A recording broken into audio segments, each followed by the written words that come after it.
E aí, torcedor do Verdão, beleza? Mais um vídeo aqui no canal JP Palmeiras para trazer aí as últimas informações do nosso Verdão, pessoal. Tô trazendo aqui para vocês o Seleção Esporte TV, falando aí tudo sobre a final do Paulistão, que vai ser Palmeiras e Corinthians aí na final. Palmeiras classificado, São Paulo aí chorando, aí não para de chorar, galera. Vou deixar aqui para vocês o vídeo, aproveita e deixa aquele like. O programa falando da classificação polêmica do Palmeiras, não que o Palmeiras tenha alguma culpa disso, mas a arbitragem transformou o jogo de ontem num assunto de apito, de VAR, e sobre ele a gente abre o Seleção de hoje, começando agora. Tudo bom, Henrique Fernandes? Tudo bem, Rizek, sempre bom estar aqui, cara. E assim, você falava na abertura, é quase impossível discordar de você, cara. Quase impossível discordar de você, cara, porque assim, é um lance que o que me deixa mais, lamentando mais a marcação, é a falta de leitura do que é o jogo de futebol por parte da arbitragem. Eles restringiram a marcação a um toque que eles quiseram enxergar quando começaram a analisar no VAR. E quando viram que houve o toque, e ele realmente houve, deixaram de observar todo o contexto da jogada. Assim. Qual o movimento do corpo do Roque, o movimento do Arboleda, o que poderia acontecer na jogada caso o Roque tomasse outra direção, não a direção do corpo do defensor. Então acho que faltou um pouco de análise de contexto do jogo. E se o árbitro não consegue analisar o contexto do jogo, cara, fatalmente ele vai errar em vários lances. Então acho que tentaram fazer uma análise muito pragmática, se tocou ou não tocou, e para mim esse foi o grande motivo do erro, assim. Então, cara, o futebol é um jogo imperfeito por natureza, né? Um jogo praticado por seres humanos e naturalmente um jogo imperfeito. Não vai existir regra perfeita para o futebol, vai existir a regra melhor possível, né? A de melhor aplicação possível. Então a gente tinha uma regra para definir se era pênalti ou não era pênalti, que era cabia ao árbitro, ela tinha uma linha. Avaliar a intenção ou não do atleta ao colocar a mão na bola. Era perfeita? Claro que não. Ela ocasionava interpretações muito diferentes, muito difusas. E aí foram buscando aprimorar essa regra, escreveram textões, gráficos de angulação da mão, só piorou. Porque ninguém mais entendia quando era pênalti e quando não era pênalti. O VAR está indo pelo mesmo caminho. O VAR surge com esse objetivo, corrigir erros claros, uma linha. Aí, mas será que ele não está muito intervencionista? Será? Aí começam as novas interpretações para aumentar, eu quero uma linha para parágrafos. E hoje há uma orientação no Campeonato Paulista de que o VAR deve se esforçar para manter a orientação de campo. Então, quando o juiz enxerga um toque, o toque há. Só que o que provoca o toque? No meu entendimento, de todo mundo que vê a imagem, o Vitor Roque salta na direção do Arboleda, eles se chocam, então há o toque. Mas quando você não discute a razão do toque, o VAR perde a sua essência. Então você vê ali uma imagem, tem o toque, vamos corroborar a decisão de campo. Não. Mas então quantas vezes o VAR deve ser utilizado? Sempre que necessário, para corrigir um erro claro do juiz. Se não precisar, ótimo, maravilha. Mas ontem, gente, 11 entre 10 pessoas que viram o lance, com exceção dos profissionais da arbitragem que trabalharam no Allianz Parque, todo mundo viu que não foi pênalti. E ia ficar muito constrangedor para a arbitragem brasileira, porque o mundo inteiro vê uma imagem que só a arbitragem brasileira interpreta do jeito dela. Estou exagerando, Jéssica, fica à vontade para dizer que tudo que eu falei é uma grande bobagem. Seja muito bem-vinda ao Seleção Esporte TV. Obrigada, Rizek. Boa tarde para você, Henrique, Ramon, todo mundo que está nos acompanhando. Vai ser bem difícil a gente discordar hoje aqui, o Rizek, pelo menos nesse assunto, assim. Eu acho que o lance de ontem da partida entre Palmeiras e São Paulo levanta um debate até mais profundo, uma análise que a gente pode expandir para outras partidas em lances que acontecem em outros jogos, que é a banalização da falta. Hoje tudo é falta no nosso futebol brasileiro. Todo toque é falta, toda dividida de bola, ela tem um encostão entre dois jogadores. Para um jogador conseguir se impor fisicamente sobre o outro, ele tem que fazer um desarme limpíssimo, que na lupa do VAR, na luz que o VAR coloca sobre cada lance, os jogadores não podem se encostar. Senão ali já tem uma argumentação convincente de que pode ser marcado falta naquele lance e paralisar o jogo. E a gente vê jogos que são paralisados o tempo todo, a gente está falando num futebol que cresce em intensidade, então esses embates físicos, e eu não vou deixar de fora de falar que o futebol é um jogo de embate físico, de força física, de valentia dos atletas. O futebol tem essa característica, isso não pode ser mitigado no nosso futebol. E tem sido, porque se o desarme não for extremamente limpo, poxa, ali já abre uma ampla margem para o VAR olhar e ver que tem um toque ali, ou até repercussão no dia seguinte. Então, os jogos hoje em dia, a gente olha o futebol brasileiro, são parados, travados, talvez por um controle de jogo, é mais fácil o árbitro controlar a partida quando ele para o tempo todo com alguma marcação de falta. Isso já evidencia mais uma fragilidade da nossa arbitragem brasileira, além do latifúndio que a interpretação dá para que um árbitro possa achar que isso é falta e o outro interprete de outra maneira. Então, hoje está tudo borrado. A gente não sabe mais olhar para um lance. Eu consigo dizer que esse, na minha opinião, ele não é faltoso, mas tudo é discutível. Tudo virou falta. Porque os limites estão borrados, porque a interpretação é muito subjetiva. E eu acho que isso tem afetado diretamente o desempenho do nosso futebol, o Rizek. Ramon, boa tarde, cara. Bem-vindo. Boa tarde, Henrique, Jéssica, todo mundo que está com a gente.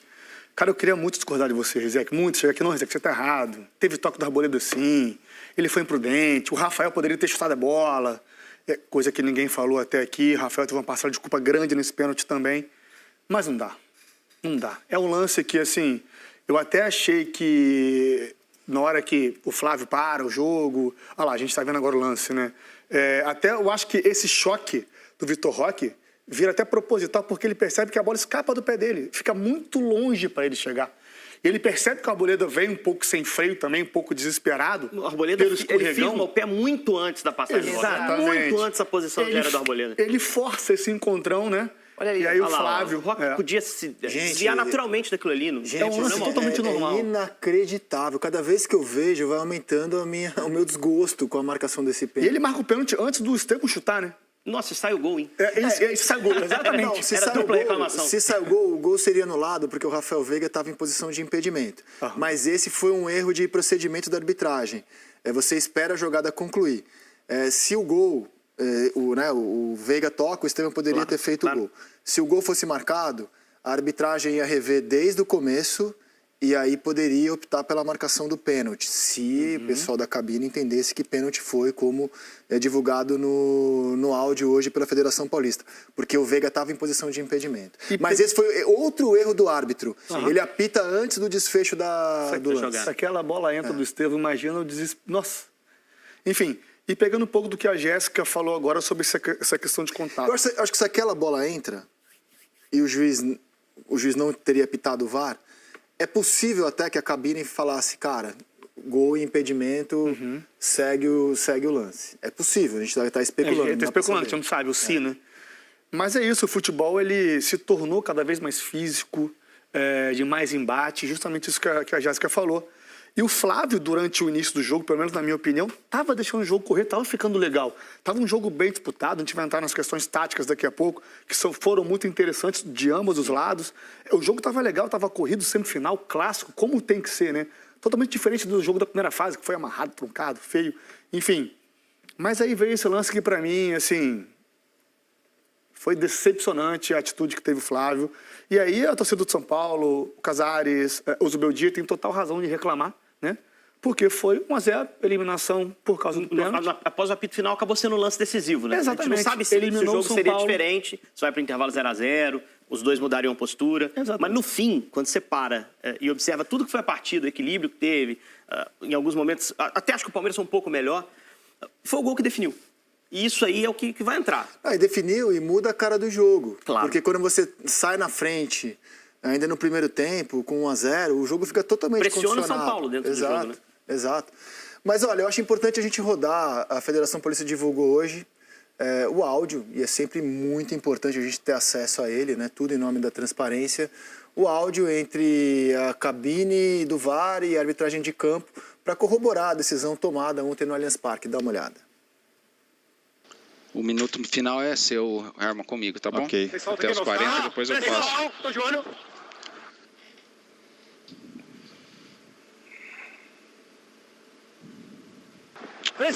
Atenção. Pode impedimento. Pênalti. Tá. Marcou pênalti, tá? Ok, volta pênalti, aqui. tá? Tem um possível impedimento, tá? Perfeito. Calma, primeiro, segue. Ele perde o time da bola, ele faz o toque lateral. Jogador aí. Veja aqui pra mim se tem o contato do pé dele ou não. Aí, vai devagar. Bola passa. Passa. O zagueiro aí, bota a perna na frente. Vê a invertida pra mim que vai ver. Isso. Aí, devagar, não tem importância. 25%. Ok. Checa pra mim, ele perde a bola, o jogador dá um tapa, vai correr, ele põe na perna. Posso colocar a grua esquerda? Bota a outra que eu preciso ver essa perna realmente esquerda. Não. Vai, volta. Essa perna esquerda, ele coloca assim, ele faz o calço com a perna esquerda na perna esquerda do jogador adversário. Aquela uma mesmo, isso. Aí esse é o momento também. Pega de frente, que essa aqui tá a perna. Pega novamente de... Tá. Ok, isso aí. Aí para pra mim, para pra mim. Volta um pouco. Aí esse é o momento do calço, ó. Ok? Perna de esquerda com a perna de esquerda também. Esse é o contato, ok? Então o pênalti tá confirmado. O pênalti tá confirmado. Agora vamos checar o APP. Isso. Volta, isso. Aí, pode ser? Perfeito, é um calço. Perna esquerda na perna esquerda. Limpo. Aqui, quinto. Aí é um recuo. Segue. Vai devagar. Aí é o goleiro, toca equivocado. Volta, segue. Ok, aí tem o pênalti, tem o jogador aqui, mas não tem interferência do jogador. Ok. APP checado também, limpo, tá? Luciano! Por favor, Luciano! Tudo checado, penal, confirmado. Eu tenho dificuldades grandes de lidar com esse vídeo, porque eu acho que ele só corrobora tudo aquilo que a gente falou. Eles estão brigando com a imagem, não vejo calço nenhum, vejo o Arboleda colocando o pé muito antes do Vitor Roque se chocar com a perna dele, Vitor Roque se projeta. E como o árbitro fala que teve o toque, teve o calço, o VAR, seguindo a orientação hoje no Campeonato Paulista de tentar ao máximo respeitar a arbitragem de campo, vai buscar imagens que corroborem com a decisão tomada no campo. Vai procurar o toque. Vai procurar o toque. Ele vai pra ele, o trabalho dele era achar o toque. Gente, mas E quem procura acha. Todo lance no futebol, em disputa de bola, ele vai ter o toque. A Jéssica abriu falando muito bem, cara. O contato tem que ser permitido no jogo e você tem que tentar olhar a dinâmica do lance para ver quem o provocou. Então, nesse caso, o contato é o Vitor Roque se projetando em direção ao Arboleda e não o contrário. O Arboleda tá tentando tirar o corpo ali na hora do... Só que foi muito rápido, né? Cara, e o Arboleda, ele tem uma tranquilidade tão grande no lance, porque assim, ele tem a certeza, cara, você vai ser checado pelo VAR, entendeu? O juiz apitou, erros acontecem no calor do jogo, o juiz está longe, inclusive, ele está a cerca de 25 metros, o juiz está longe. Então assim, o Arboleda está tranquilo, ele falou, cara, isso aí vai ser checado, né? Ninguém vai ser louco de olhar essa imagem e confirmar o pênalti, mas confirmaram. E no meu entendimento, a razão fundamental, o cerne da questão, é essa orientação nova que a gente tem de tentar aprimorar o VAR e, na verdade, estar piorando o VAR. Então, em vez de tratar o VAR com a sua missão original, corrigir erros claros, a gente está buscando uma série de subterfúgios, tornando o VAR com uma série de regras, interpretações complexas para algo que deveria ser muito simples. Olha a imagem. Erro claro, 11 entre 10 pessoas não enxergam pênalti aí. Seu juiz, você não quer dar uma olhada de novo? Porque pra gente é o Vitor Roque que provoca o toque. Vai dar uma olhada. E aí ele provavelmente teria revisto a posição dele, eu acho, né? Se assim comunicado pelo VAR. E hoje a gente poderia estar falando sobre o jogo e não sobre o lance capital que levou o Palmeiras à decisão. Cara, a imagem que é frisada pelo VAR, onde alegam que o Arboleda fez um calço no pé, se você pega a imagem frisada, gente, é falta? Claro. É falta, porque você tira todo o contexto do que está acontecendo na jogada. Tem um jogador encostando no pé do outro, você não entende qual foi o movimento que o Vitor Roque fez. Na imagem frisada, é claro que tudo vai virar falta. Só que eu acho que a gente tem esquecido que o futebol tem contato, gente. Os jogadores têm que se encostar, é um jogo de força, de imposição física. Eu ganho espaço jogando meu corpo no adversário também. É assim, é um jogo de força. A gente não pode limitar o futebol ou mudar a característica desse jogo como tem acontecido. E por isso que esse lance ficou tão escancarado, essa fragilidade da arbitragem.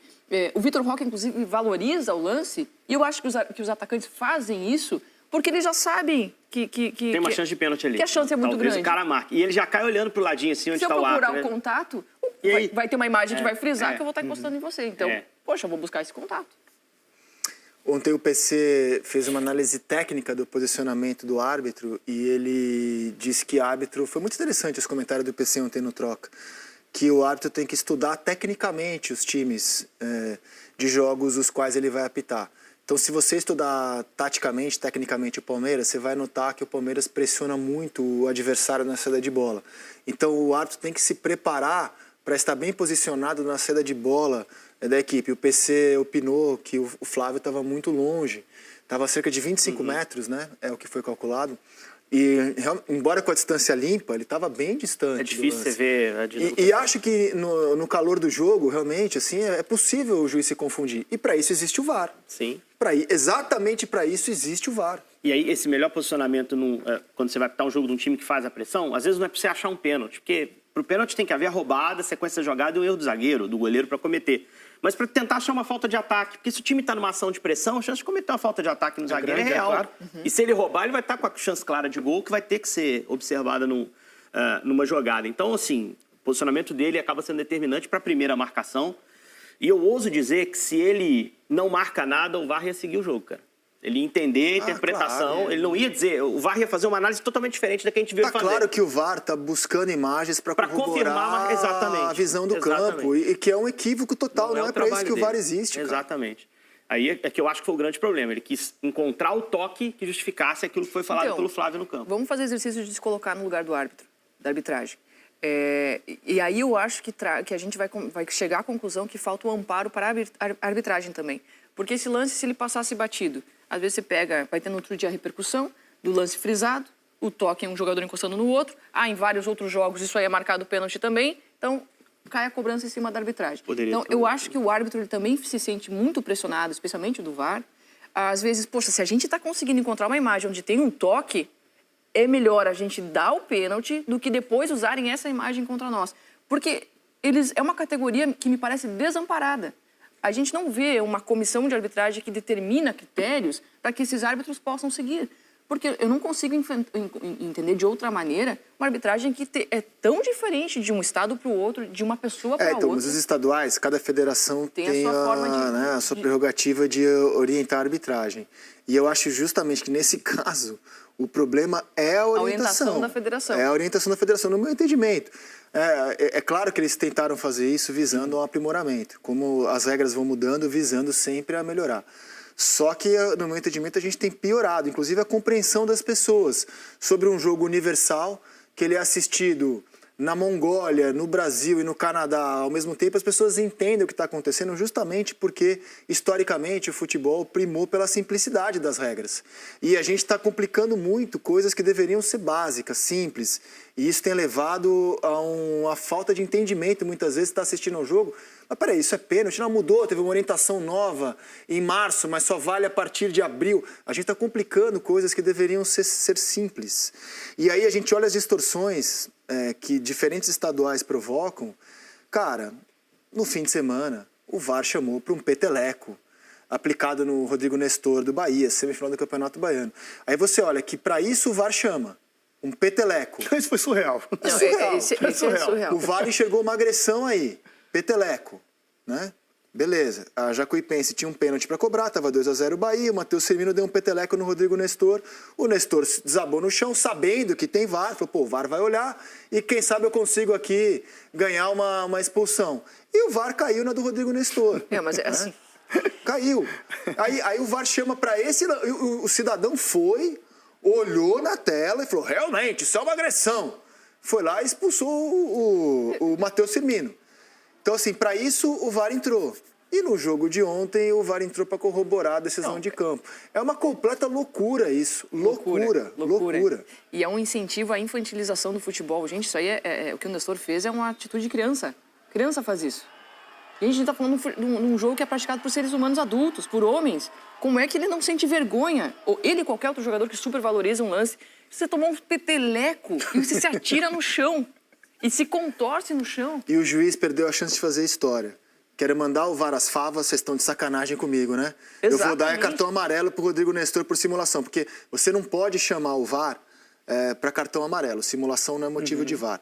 Mas uma vez que ele vai ao VAR, ele pode voltar com a melhor decisão do lance. Se a melhor decisão do lance, acho que ninguém vai discutir, era não dar nada pro peteleco, ou no máximo um amarelo, no máximo, e amarelo pro Nestor pela simulação. Chegava pro jogador que deu peteleco e falou assim, pô, meu amigo, você tá de sacanagem, você quer complicar meu trabalho, né? Pera menos e amarelo pro Nestor. Perfeito. Essa é a minha opinião. Aí você premiou a simulação. O Bahia depois foi nas redes sociais zoar, tá tudo bem que o Rodrigo Nestor ele passa bem, quer dizer... Também foi bem absurdo, né? O Bahia tá zoando a ruindade da arbitragem brasileira, né? E, de certa forma, premiando a malandragem do seu jogador. E aí você compara o lance do domingo e o lance de ontem, você fala, cara, meu Deus do céu, vai começar o Campeonato Brasileiro. Pois é. Como vai ser o brasileiro, cara? Teve um jogo que eu trabalho aqui pelo Sport TV, o Henrique fez pela Globo Minas, né? América e Galo, agora na final do estadual. O Cauã Barros foi expulso numa disputa física com o Coelho, que o Bandeira, que deu a questão que chamou o árbitro, deu a falta e falou que era para expulsão. O lance, o árbitro foi não viu Bandeira, e ele não foi ao VAR. Não foi ao VAR. Ele expulsou porque o Bandeira falou pro árbitro, ó, Cauã Barros tem que ser expulso porque agrediu o Coelho. Uma disputa de espaço. A gente não tem um lance aqui. No Cruzeiro e Atlético, o Cruzeiro também reclama de uma não ida ao VAR no lance do Lianco com o Dudu. O Dudu tá deitado no chão, o Lianco pisa e o VAR não chama o árbitro para ver o lance. Um lance que você sabe que o árbitro não viu no campo porque o ângulo de visão dele é limitado, ele estava olhando para outra jogada. Lances que você sabe que o VAR tem que interferir e que em alguns estaduais não tem sido chamado o árbitro de campo. Né? A ferramenta está mal usada, não tem outra conversa. Não, no Campeonato Gaúcho, o árbitro tem decidido quando ele vai ao VAR para rever o lance, né? Foi assim nas semifinais. Jogo do Grêmio contra o Juventude, o Inter contra o Caxias, ele foi até o VAR para ele rever o lance que ele já tinha marcado. Para ele rever, não é como o VAR chamou, ó, tá errado o que você marcou. Não, eu vou lá para confirmar se eu vi certo o que eu tinha visto há 5 minutos atrás. Eu queria sugerir humildemente que a gente desse passos atrás, assim. Estamos fazendo muitas experiências. Então, quando o VAR tem que ser utilizado? Sempre que necessário. Sempre que necessário. O pessoal na cabine entendeu que houve um erro claro, né? Ali tem 3, 5 pessoas, assim, falam, cara, isso aqui está errado. Essa decisão foi errada. Chama.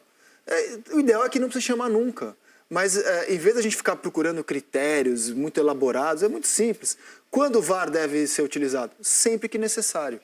Eu acredito que o árbitro ele tem que ter autonomia de decidir a marcação do lance, né? Caso esteja errado, como na minha opinião ontem estava, o VAR vem. Sim, ele vai na cabine, se ele quiser manter o erro dele. Os árbitros também, 2023 e 2024, estavam muito se amoletando no VAR.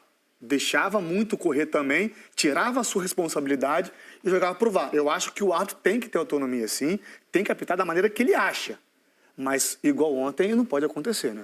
Ele tem que ser... Até pela distância que o árbitro estava, o VAR poderia ter Você dado é um pouco socorro cruel ali, né? com o Flávio Rodrigues de Souza, porque as coisas que ele acha... Cara, ano passado no Campeonato Brasileiro ele cometeu erros incríveis, piores que o de ontem, inclusive.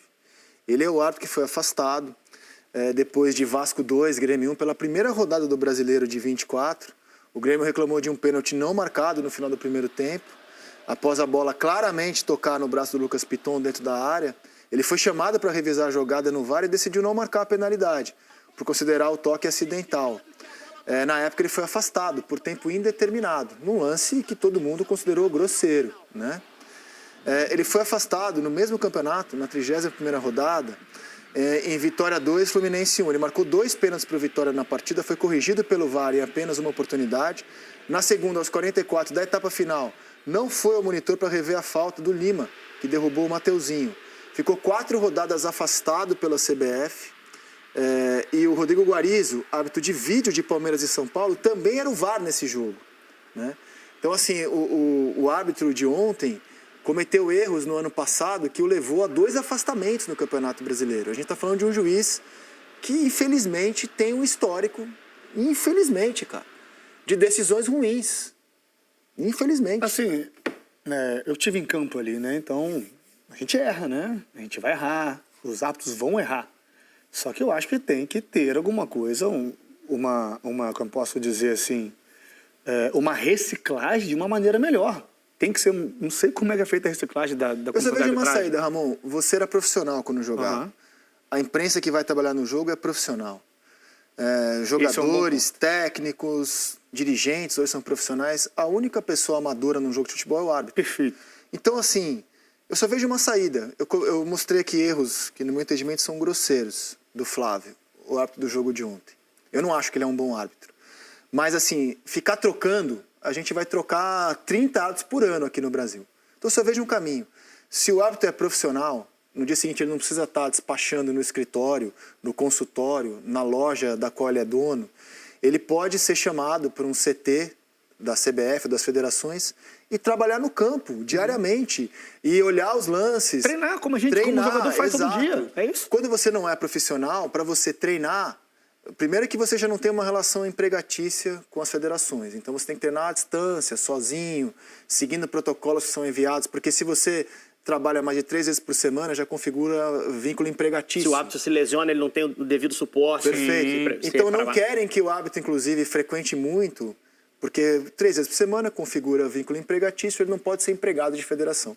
Então eu só vejo um caminho. Se a gente quiser melhorar a arbitragem brasileira de verdade, em vez de ficar afastando 30 árbitros por ano, Porque não vai ter jeito. Se a gente for afastar cada árbitro que comete erros grosseiros, a gente vai afastar 30 por ano.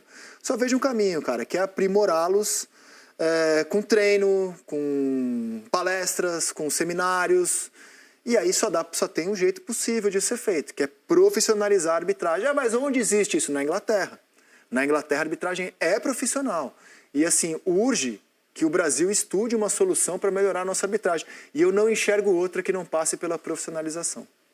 Não, concordo, corroboro com você. Eu acho que esse é um passo gigantesco que a gente tem que dar para acabar com essas coisas. Repito, erros vão acontecer, árbitros são seres humanos, o VAR está ali para consertar o erro do ser humano ali, que acontece, eu já errei milhões de vezes jogando, em vários jogos, enfim, eu cometi erros grotescos também, acontece, né?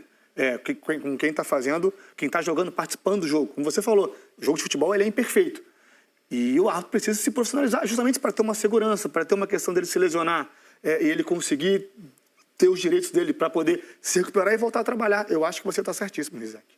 O caso do Flávio, desculpa, Jéssica, o caso do Flávio especificamente, são erros muito semelhantes, né? Da relação dele com o VAR, de quando ir, quando rever o lance ou não. Enfim, ele com a ferramenta está com um problema muito específico, assim, que ontem pode ter custado uma classificação. Eu sempre falo pode ter custado, porque o placar final é duro. 1-0, o gol de um pênalti que não foi. Mas o jogo poderia ser totalmente diferente se fosse 0-0 para o intervalo, o Palmeiras talvez fizesse um gol de outra forma. Mas, assim, ontem teve um peso até maior do que o que a gente viu, por exemplo, no Vitória e Fluminense, que era um confronto direto àquela altura. Foi um jogo decisivo, entregue também às mãos de um árbitro que, por mais que tenha vários outros jogos que ele tenha ido bem, esse histórico recente de erros graves talvez não credenciassem para ser o melhor nome para a semifinal, né? Mas, assim, esse clássico tem dado muito problema recente, né? Tem dado muito problema recente. Teve aquele bate-boca, o Klaus também teve problema no São Paulo e Palmeiras recente. Também tem uma pressão muito grande nesse São Paulo e Palmeiras que torna um erro como esse, por mais crasso que seja, a gente está apontando isso, um erro com a dimensão ainda maior, né? Quem com arbitragem fere, com arbitragem será ferida no Brasil. Em 2022, por exemplo, pelas oitavas de final da Copa do Brasil, neste mesmo Allianz Parque, no meu entendimento, a arbitragem cometeu um erro grosseiro contra o Palmeiras, na partida contra o São Paulo. O árbitro era o Leandro Pedro Voaden, ele marcou um pênalti do Gustavo Gomes no Caleri. Houve a intervenção do VAR para análise do lance dentro da área. Só que um possível impedimento, aliás, um impedimento do atacante do São Paulo não foi verificado.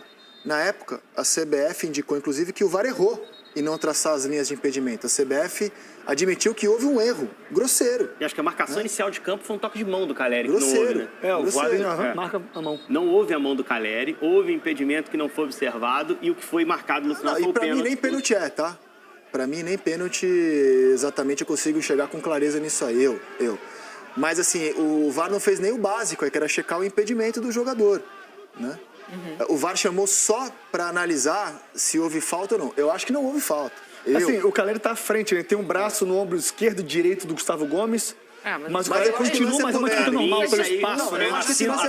Assina o protocolo Jéssica Sescon na abertura aqui. O contato existe no futebol e tem que ser preservado. Eu não teria dado. Eu não teria dado. Mas assim, aceito até que essa imagem gere alguma interpretação. Só que antes dessa imagem tem o impedimento do Luciano, que a própria CBF admitiu o erro. Então assim, a gente está falando de um erro ontem grosseiro e mostramos esse só para exemplificar que no Brasil, assim, quem com arbitragem fere, um dia será ferido também. Assim, a banca paga e recebe, né? Isso. O que eu acho grave quando a gente olha esses lances, não é só o fato da definição do finalista do Paulistão ter sido num lance assim, né, capital, num erro da arbitragem, mas quando a gente vê a argumentação do árbitro, quando a gente escuta o áudio do VAR e vê a argumentação convincente de que aquilo ali é uma falta. E isso é que chama atenção para uma arbitragem que precisa ser reciclada, que precisa ter a profissionalização. Como que todo mundo, os agentes envolvidos nisso, conseguem olhar esse lance e argumentar em favor daquilo. Não, argumentar que aquilo é uma falta. É mais do que um lance passageiro, mais do que ter sido marcado no calor do jogo. É conseguir parar e refletir sobre aquilo e ainda conseguir argumentar que aquilo lá é uma falta. E a gente está falando da arbitragem, né, brasileira. Então, quando o Flávio foi para o VAR e não conseguiu ver o pênalti que estava escancarado. E como é que ele consegue argumentar em relação a isso? Então tem uma discrepância enorme no que para um árbitro é falta e que para o outro não é. Não deveria ser assim. O São Paulo, eu acho que vai acabar debatendo pouco o trabalho do Zubeldia, do time na competição, porque o São Paulo agora está escorado no erro de arbitragem. O clube foi às redes sociais para dizer que ontem foi arbitragem 1, São Paulo 0. Foi um post oficial do São Paulo. E depois do jogo, os atletas e o Zubeldia soltaram o verbo contra os homens do apito. O que pega é que o São Paulo está fora, né? Por causa de um erro. Como eu sempre falo, somos seres humanos, vamos errar. Mas quando você tem a oportunidade de corrigir o erro, né, as coisas elas podem, né, ficar mais fáceis, né? Ele tem pessoas em cima que pode chamar ele para revisar o lance, mas em nenhum momento, pelo que a gente viu aqui, ele foi chamado, né? Ele estava bem convicto do lance.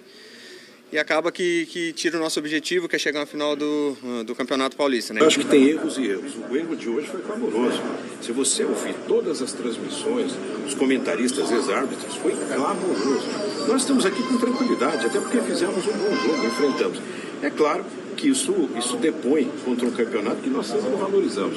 Mas estamos com tranquilidade, vamos para o sorteio da Conmebol e vamos continuar o trabalho. Agora, eu quero ressaltar o trabalho sério dos atletas que se colocaram, disputaram, jogaram de igual para igual. Um lance capital prejudicou o São Paulo. De lo que sucedió hoy no puede acontecer más. Un fallo que se puede equivocar el árbitro como se equivocó, pero no se puede equivocar el VAR en no llamarlo. Estamos en el 2025 con gente supuestamente preparada para analizar este tipo de situaciones. Yo soy un defensor a ultranza del VAR, un defensor. Por eso estoy frustrado esta noche, porque los profesionales que manejaron el VAR, ni hablar el árbitro, que cuando pita el penal estaba a 30 metros, terminan estropeando el trabajo de los jugadores, el trabajo de los dirigentes, del presidente, de todos, ni hablar del staff, por una acción que hoy en día ya no puede pasar. Eso pasaba antes, cuando no había tecnología, cuando hoy no puede pasar. Lo que sucedió en este jogo, con esa acción puntual, fue una vergüenza.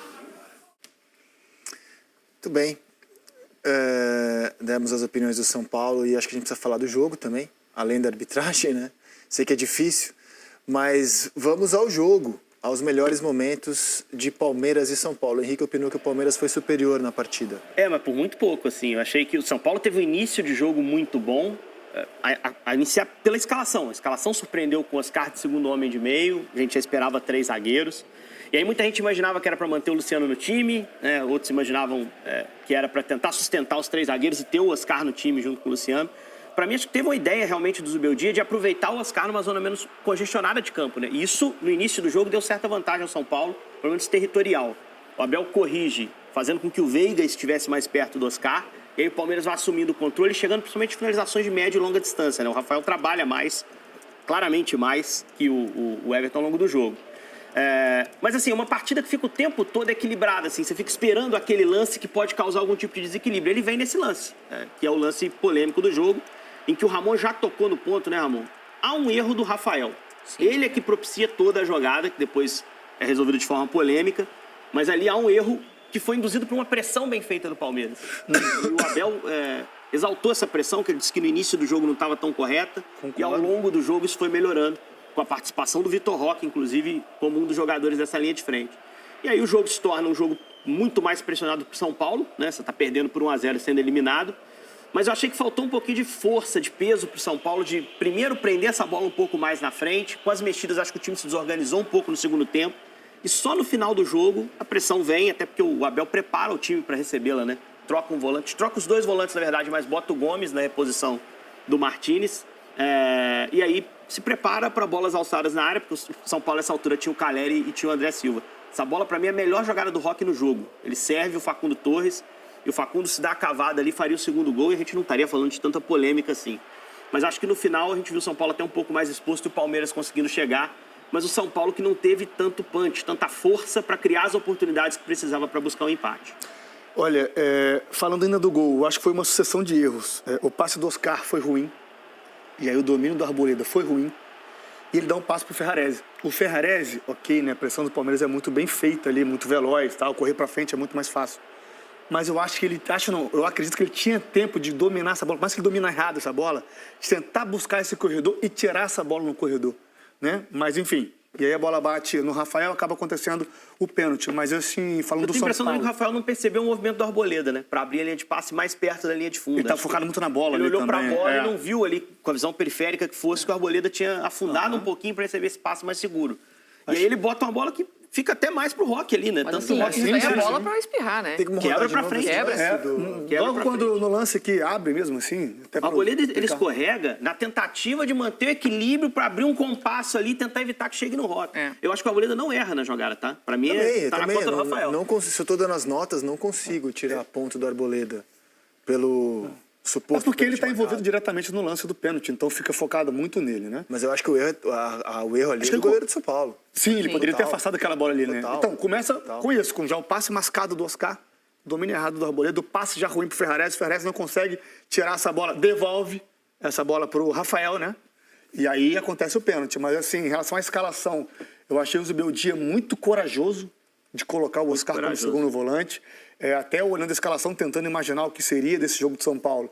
Eu acho que só funcionaria como começou o São Paulo fazendo, que é tendo a posse de bola, terminou o primeiro tempo com 58%. Então teve um pouco mais a bola, apesar de não agredir tanto o Palmeiras, não finalizou no alvo, né? No primeiro tempo, mas conseguiu ficar com a bola e conseguiu desenvolver um pouco o jogo. Eu achei a pressão interessantíssima do Palmeiras de colocar o Vitor Roque para pegar um zagueiro, Estevão no outro, e deixar o Arboleda pelo centro do campo, para ter essa certa liberdade, para funilar o Arboleda, para quando ele desse conta para quem eu vou jogar, forçar o passe, ficasse um pouco mais nervoso e tentasse um passe mais arriscado. E aí sim o Palmeiras recuperava e pum, saía em contra-ataque.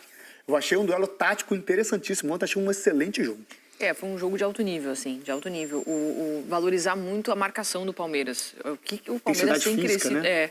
A grande arma do Palmeiras, o Abel, é a marcação e o desarme. E ontem, diante de um São Paulo que tinha muita qualidade para reter a posse, encaixou muito bem a marcação. A gente voltou a ver o Palmeiras que faz isso como um dos melhores times do país nesse quesito de perseguição, marcação e desarme.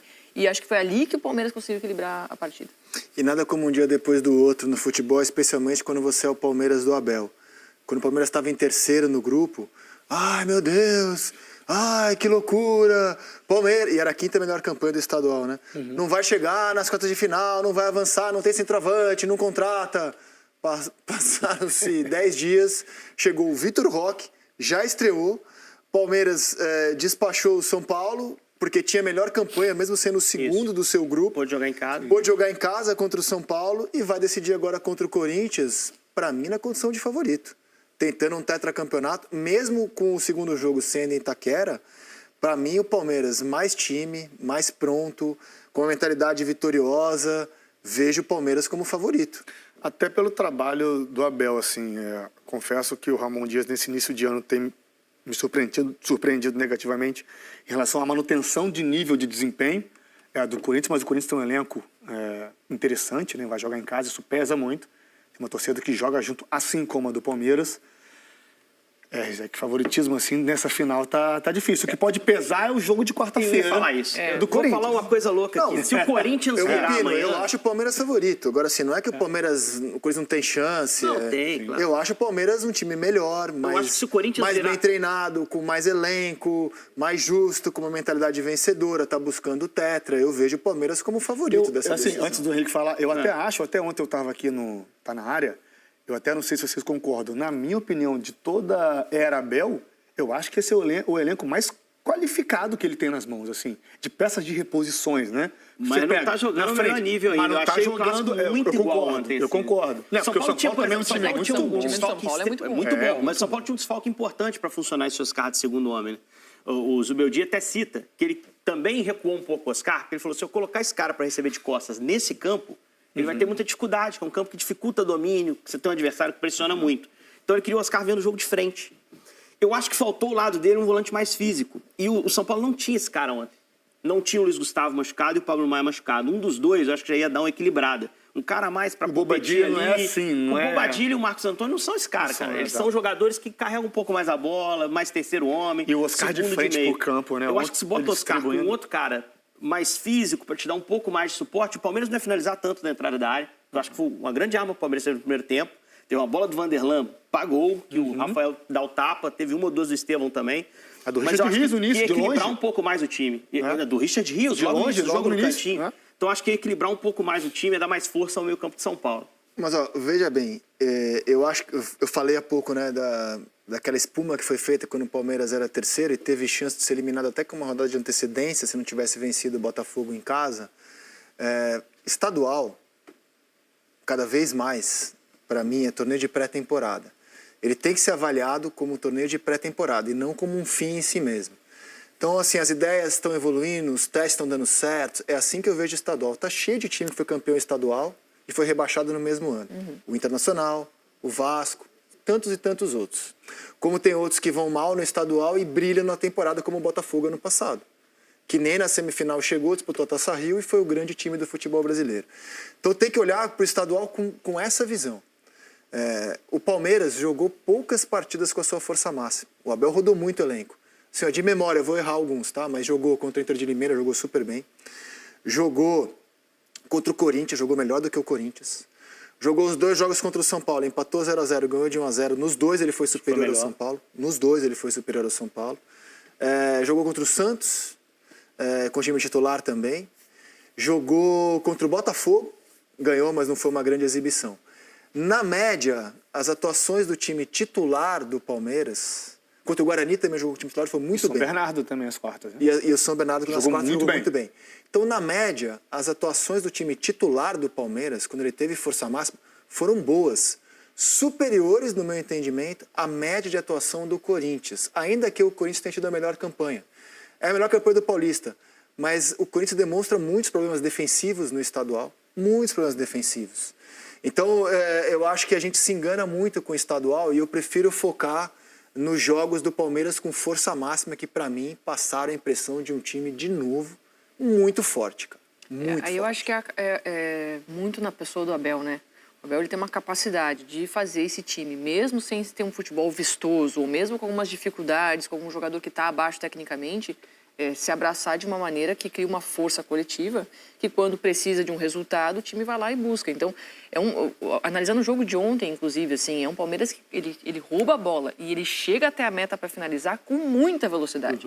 Acontece de uma maneira muito rápida. O Palmeiras não perde tempo no jogo, não é um time que deixa a partida morna. Por isso que é tão difícil competir contra o Palmeiras. Porque se tem um segundo de desatenção, esse time está finalizando contra você. Foi pênalti. Que foi a questão do pênalti. Então, e isso é muito na cabeça do Abel. E acho que nesse embate, Palmeiras e Corinthians, entrando nessa polêmica que quase ninguém quer entrar, quem que é o favorito para essa possível final, aí o Palmeiras tem na força do seu treinador. Eu acho que no embate de treinadores, o Abel Ferreira vence. Chovendo molhado dizer que qualquer um pode vencer o Campeonato Paulista. Claro, Palmeiras e Corinthians, mas eu acho que amanhã vai ter um peso muito grande. Eu só tô opinando quem é o time mais forte no momento. Quinta-feira a gente conversa sobre isso. A gente sabe como é que é. Todo mundo que sabe como é que é. Se o Corinthians vira esse jogo amanhã, cresce, cara. Não tem como conversar. Falou 3-0 dentro da Libertadores, você se vendo fora. Pô, muda muito o ambiente, muda muito a confiança dos caras. Você não classifica. Que já fizeram um jogo firme contra o Santos. Exatamente, você não classifica. Mas se sai, isso já não peso tem. 10 pra final. O peso aumenta pra final, mas eu não sei se vai ter um baque tão grande. Você não pode perder de novo em Itaquera, porque tem anos que não perde lá, tem muito tempo. E é um trunfo que você vai levar pro jogo decisivo. Mas se você faz 2-0, bate na trave pra passar, não sei se vai baquear tanto. Porque os caras sabem que perderam na ida. Se virar, o time cresce. É claro que time por time, treinador por treinador, eu acho até que o material humano do Palmeiras é melhor. Talvez seja. Talvez? Mas assim, você vai ter um equilíbrio muito grande. Eu acho esse Palmeiras muita informação, cara. Não dá pra gente exigir a melhor versão. Você falou do material Mas humano. você acha muito a diferença de elenco? Eu não acho muita diferença. Não, a gente tem que olhar pelo que os caras vêm jogando, né? Eu acho que não é isso, Facundo agora de desempenho assim, eu acho tão grande. De novo, chovendo molhado, Palmeiras e Flamengo estão acima dos demais. Talvez o Botafogo consiga se remontar e se juntar a esses dois nessa prateleira. Mas eu vejo a temporada começando de novo, com Palmeiras e Flamengo em termos de elenco superior. Cara, o Palmeiras tem Felipe Anderson, Estevão, Facundo Torres, Rafael Veiga, a questão Vitor Roque. Mas é que ainda não tem todo mundo jogando a plena para essa final. Paulinho, não, tudo bem. Né? O Paulinho daqui a 3 semanas vai entrar nesse time, daqui a 3 meses não tem mais o Estevão. Maurício. Então, assim, é um time que vai se montar. O Maurício também não está à disposição. Sim. O Palmeiras se apresenta para a final não com o elenco ideal e com todo mundo jogando o que pode. Se a gente tiver esse cenário, Eu acho que o Palmeiras melhor que o Corinthians. Não, mas é que tem um ponto muito importante pra gente avaliar. As oscilações do Corinthians também são 8,80. As oscilações do Palmeiras são de 40 a 60. Pega então, o time titular do Palmeiras. O time titular do Palmeiras é um time que jogou mal poucas vezes. Foi superado pelo adversário. Eu não lembro de ver um jogo do time titular do Palmeiras esse ano em que o rival tenha sido melhor do que o Palmeiras. Pelo menos nos jogos que eu listei hoje aqui. Agora, é óbvio que tem jogo. Eu queria mostrar a escalação de ontem, porque vocês falaram em Palmeiras em formação. Será, faço essa pergunta a vocês, será que 2 jogadores da defesa ganharam a posição? Eu digo isso porque o Piquerez estava no banco, quem jogou foi o Vanderlan. Gustavo Gomes estava no banco, então no finalzinho. Quem jogou de novo foi o Mikael. E eu faço essa pergunta realmente porque eu não sei a resposta. Será que Mikael e Vanderlan hoje são titulares do Palmeiras? Porque ontem no banco estavam Piquerez e Gustavo Gomes. A defesa foi assim, então Marcos Rocha, Mikael, Murilo, Vanderlan, Richard Rios Moreno, Martínez, esse ganhou a posição, né? O Martínez ganhou a posição. Martínez, depois Gustavo Gomes, Estevão, depois Mike, Rafael Veiga, Facundo Torres, depois Felipe Anderson, Vitor Roque, depois Flaco Lopes. Esse foi o time do Palmeiras. Acho que não. Acho que para a final volta o Gustavo, volta o Piquerez, até porque o Piquerez voltou de lesão jogando muito bem, né? E essas lesões, essas intercorrências pós uma lesão, um longo período contra o Corinthians, inclusive, fez um jogaço. Sim, jogou muito, naquele muito mesmo. Muito bem. Eu acho que ontem foi mais uma preservação, porque eles não estavam 100% fisicamente, e até para premiar esses jogadores que vinham jogando, né? O Mikael e o Vanderlan, enquanto eles estavam fora. Não premiar, porque eles mereciam ser titulares por condições físicas. E confiança, e técnicas, enfim. Mas eu acho que para a final o Gustavo Gomes e o Piquerez voltam a ser titulares. Só em relação ao Gustavo Gomes, eu acho que tem um ponto que o Abel tem uma certa preocupação com ele, ao meu ver, né, claro. Que ele é um jogador que sempre saía para fazer a perseguição individual. Ele não tem mais físico para aguentar fazer essa perseguição individual e acertar o bote. Então, muitas vezes, se ele sai nessa perseguição individual, se errou o bote, se escancaram um espaço enorme. Muito na eliminação da Libertadores ano passado do Botafogo. Exatamente. Ali ele começa a perder espaço no time. Então, assim, vai depender muito dele conseguir fazer isso, sabe? E hoje a defesa do Palmeiras é muito encaixada. Às 2h30 tem a reunião do Conselho Técnico da Federação Paulista, nossa equipe está lá acompanhando. Por exemplo, a gente vai saber se a federação vai se pronunciar sobre a arbitragem, se ela vai opinar se a marcação do pênalti foi correta ou não. Ela pode silenciar, não se meter nesse assunto. Mas a grande expectativa mesmo, é as datas, são as datas das decisões. Vou botar o calendário de Palmeiras e Corinthians e vocês vão entender por que essa polêmica está no ar. O Corinthians joga amanhã contra o Barcelona de Guayaquil. E ainda não sabemos se a final do Campeonato Paulista será sábado ou domingo, né? A Federação Paulista vai anunciar isso daqui a pouco. Depois tem data FIFA. O Brasil joga na terça-feira, dia 25, em Buenos Aires, contra a Argentina. Estevão está convocado. O Corinthians tem outros atletas convocados, como Carrilho, como Martínez, a exemplo do Palmeiras. E aí, na quarta-feira tem jogo. Como é que você faz para jogar terça-feira pela sua seleção, se quarta-feira tem jogo? Não, então bota para quinto jogo, 2 dias depois da data FIFA. Não é o ideal, mas daria um pouco mais de tempo para jogar. Beleza? Beleza. Só que no sábado, dia 29, tem a estreia de ambos no Campeonato Brasileiro. O Palmeiras contra o Botafogo, que é a abertura oficial do campeonato, marcada há muito tempo para esse sábado. Só isso, né? Com transmissão da TV aberta, que preparou uma festa para a abertura do Campeonato Brasileiro, na TV Globo. E tem Bahia e Corinthians também.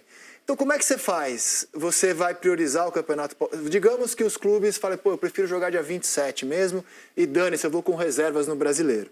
Que, aliás, é o que tem sido feito nos últimos tempos, né? Qualquer competição é priorizada em detrimento do brasileiro nos últimos tempos. Copa do Brasil, Libertadores e as finais de estaduais. Vou dizer o que eu acho que vai acontecer, tá? Os clubes vão jogar dia 27, vão desagradar a CBF, porque isso vai tornar a primeira rodada do Campeonato Brasileiro uma porcaria, com todo mundo com as reservas, né, para esses times. Mas é o que eu acho que os clubes vão fazer. Seguindo a linha do que já foi feito, porque o calendário está aí há um tempão do Campeonato Brasileiro. As federações tiveram a chance de fazer os seus estaduais terminarem mais cedo por causa do brasileiro, como fizeram no Rio Grande do Sul, como fizeram no Rio de Janeiro, como fizeram em Belo Horizonte. E a Federação de São Paulo topou esticar a corda. Não, o meu eu vou jogar até o talo mesmo, eu vou seguir o meu cronograma inicial. Os clubes consultados deram ok para jogar até essa data, porque eles tinham compromissos de pré-temporada no exterior, como o São Paulo nos Estados Unidos, e agora chega na semana do problema e está todo mundo fazendo uma gritaria danado para algo que já poderia estar decidido desde janeiro. Mas hoje às 2h30, é que a gente vai ver a confirmação das datas para a reta final do Campeonato Paulista. Acho que essa chegada do Corinthians à final, Rizek, ia causar um problema de qualquer maneira. Ia ser difícil encaixar esse calendário. Você lembra que o Corinthians jogou com o Novo Horizontino segunda para jogar um intervalo curtíssimo, tendo que jogar com o time reserva, porque o Corinthians é pré-Libertadores. Sim, mas ali foi um acordo lá atrás que os clubes em algum momento teriam que jogar a cada 48 horas para cumprir compromissos. E o Corinthians foi com o time reserva contra o Novo Horizontino. Poderia ter resolvido isso, era um regulamento diferente, com menos rodadas na primeira fase. Exato. O que está em jogo agora é que o Campeonato Paulista é o único que vai se estender na semana de data FIFA. É o único. O Rio não tem, Rio Grande do Sul não tem, Mineiro não tem, só o Paulista. Esse problema só Mineiro está acaba criado. sábado. Então, olha o tempo que os caras vão ter. O Carioca também, acaba no fim de semana. O Gaúcho também. Então só o Campeonato Paulista tem essa bomba para desarmar, porque a Federação Paulista topou essa situação. Não, eu vou esticar a corda, eu vou seguir o meu cronograma, eu não vou antecipar o meu fim. Desculpa, Rizek. E aí a gente está falando de uma primeira rodada de Campeonato Brasileiro, que deveria ser o evento, um grande evento. Certamente os times vão estar... Porque ó, se você pega ali o calendário, o time que for campeão, ele não tem por que botar o time titular para jogar dali 2 dias. Foi campeão, vai botar o titular para quê? O time que perde vai estar numa ressaca enorme. Para que eu vou colocar o time para jogar? Então vamos botar o titular para jogar, para quem sabe correr risco de lesão, porque tem que dar uma resposta positiva para a torcida, né? Para dar aquele retorno positivo depois de perder uma final. E assim, o Corinthians joga fora de casa na Bahia, vai colocar os jogadores para viajar? O Palmeiras joga com um time que está um mês treinando só. Exatamente. E num confronto que pode ser direto lá na frente do campeonato. Você pega a tabela de classificação do ano passado, o Botafogo fez 6 pontos a mais. Ganhou os 2 confrontos diretos. Então, assim, até quem se levasse o Campeonato Brasileiro a sério, o Palmeiras tinha que olhar para esse jogo da primeira rodada como um jogo com potencial de decisão lá na frente. É um time do meu tamanho, pelo menos foi na última temporada. Mas e o Corinthians com o Bahia. Exato. E o Corinthians com o Bahia também. Porque o Bahia também é um time de alto investimento, que está no mesmo lugar que o Corinthians hoje, os 2 na pré. Então são jogos que lá na frente você lamenta não ter pontuado, né? Ano passado ficaram uma posição só de diferença. O Corinthians em sexto, o Bahia em sétimo. E são times que você não dá para você negociar. Botafogo em primeiro, Palmeiras em segundo. O Palmeiras sabe que se botar um reserva, baixar um pouquinho, pode pegar um Botafogo com fome do outro lado lá, que se fizer seu melhor jogo vai ganhar em São Paulo. E esses pontos não voltam, cara. Você vai jogar 37 rodadas, esses aí você perdeu. Então, um problemaço. Não dá para subestimar a primeira rodada de Brasileiro. Óbvio que não. Agora, é incrível que passa ano, entra ano, sai ano e parece muito repetitivo. Hoje, esse ano piora, né, Rizek? Esse ano piora, né? O calendário, né? Mas poderia até melhorar, porque foi anunciado com enorme antecedência. Então, porque o calendário se o brasileiro ganhar a Libertadores, então, assim, vai fazer no final do... Você anuncia com enorme antecedência as datas do brasileiro, achando que as federações vão se encaixar. E a de São Paulo não se encaixou. Isso é bem curioso. Né? Então, assim, não adianta mais anunciar com antecedência. Será que eles torceram? Não, vai dar tudo certo. Vamos ver o que vai acontecendo aí. Vamos ver. Vai vendo aí. É muito curioso. Eu me recuso. Vai que afinal não tenha jogadores em data FIFA. Vai vendo aí. Quando chegar na hora a gente resolve. Que é assim que é o futebol brasileiro. Vai tocando. Quando o problema bate na sua porta é que você resolve. Vamos ouvir o Abel sobre o jogo e sobre a arbitragem. Será que o Abel reconhece que não foi pênalti? O Abel é sempre tão atento à arbitragem. Vamos ver o que disse o treinador finalista do Campeonato Paulista. Eu entendo e não queria dar exemplos do passado porque acho que não é justo. Eu prefiro falar do jogo. Eu acho que é um toque claro, há uma obstrução clara com a perna do Arboleda. Agora, se é até com intensidade ou não, isso é uma questão que tenho que falar com o árbitro. Tem a ver com a decisão do árbitro. Entendo perfeitamente. Há 1 ou 2 anos atrás, ou ano passado, fora de jogo, claro, que depois fomos à CBF e as linhas desapareceram, lembram-se? Em 2022, portanto, não queria entrar por aí. Prefiro dar os parabéns ao São Paulo, que fez um belíssimo jogo na primeira parte, sobretudo naquilo que tem a ver com o quesito de posse de bola e mobilidade do Alisson, do Oscar, do Lucas e do Luciano, em que andavam por todo lado e que realmente, apesar de não criarem muito perigo, mas tiveram muita bola e que nos criou ali algum desconforto. Portanto, dar os parabéns ao São Paulo, sobretudo pela primeira parte que fez e pela intranquilidade que nos criou em alguns momentos por esta posse de bola.